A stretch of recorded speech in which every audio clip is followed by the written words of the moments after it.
Hello, good evening, Lods. Okay, so marami nagre-request.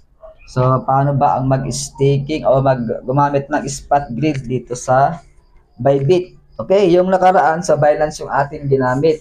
Okay, so gagawin natin ngayon.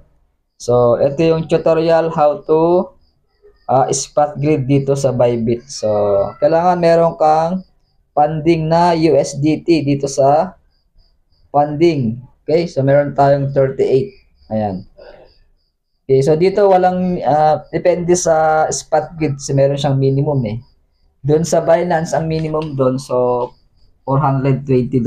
Dito sa Bybit mas mura ata rito. Punta tayo sa asset and then punta tayo sa trading bot. Ayan, may trading bot tayo. Dito sa more meron din dito. Ayan, so very simple lang tong trading bot ng Bybit. Okay? Ayan. So, ito yung kanyang services. So, hanapin natin dito yung trading bot. Dito sa my trade. Ayan, trading bot. Click mo lang trading bot. So, ito yung kanyang Bybit trading bots. Meron siyang future, may future martingale, combo, spot grid, saka DCA. So, ang pipiliin natin yung spot grid muna, saka na yung futures. Kasi yung futures, may liquidation yan, pwedeng masunog. So, spot grid muna tayo. Then, select natin yung pair, XRP.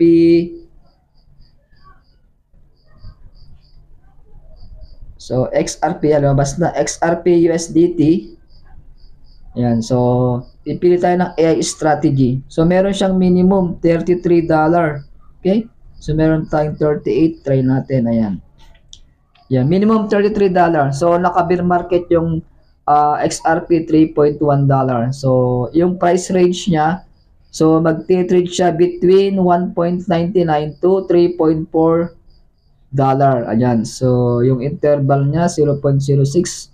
So, profit grade kikita ka ng 2% to 3.35%. At yung kanyang grid profit ratio, so APR 108%, so mataas din. Ayan. So, create now. Ayan, confirmation, spot grid, confirm mo lang. Ayan, so pag na-confirm na, ayan, so ayan, meron na siyang XRP. Dalawa, meron tayong XLM saka XRP. Ayan, ito yung details ng XRP, ayan. So, automatic 24/7 niya mag-spot grid. Okay? So, anytime pwede mo siyang i-terminate. Pag terminate mo, babalik yan sa funding. Okay? So, ganoon lang kasimple itong spot grid. Okay? So, kung meron kang katanungan, PM mo ako. Okay?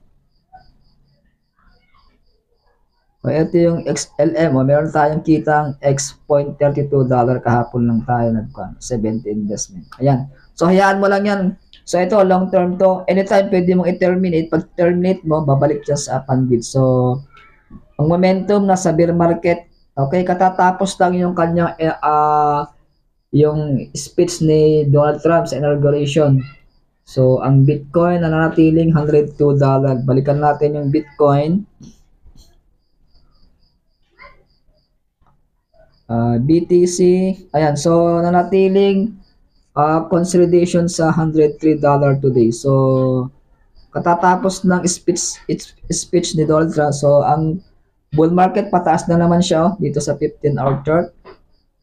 Sa 1 hour pataas na rin uli ang market ng Bitcoin. So, pwede na kayang bumili ng Bitcoin gamit kayo ng DCA strategy o yung tinatawag na dollar cost averaging. Okay? So, yung price niya, bibili siya daily. Okay?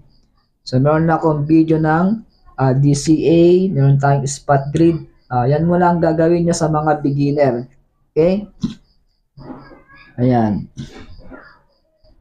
So, kung meron kang katanungan, PM ako para mag-guide kita. At sa mga hindi pa nakasubscribe sa ating channel, subscribe now, JotanBit TV. At huwag mong kalimutang select yung notification bell and then select mo yung all para ma-update ka sa mga next video ko. Okay. Okay. So, this Coach JotanBit. So, happy earnings guys. So, bukas marami tayong mag-enroll. Okay. So, naka-ready yung USD. Yung ating to, yung ating Bybit sa lunch pool. So, extended pa 9 days mula ngayon. So, meron pa tayong 9 days na pwede kang mag-stake sa Soso. Okay? Abangan yan. So, daily yon hanggang 9 days. Okay? So, share mo tong video para ma-update sa next video ko. Okay? Thank you for watching. God bless day. This is Coach Jonathan Bit. Okay, see you tomorrow. Bye-bye.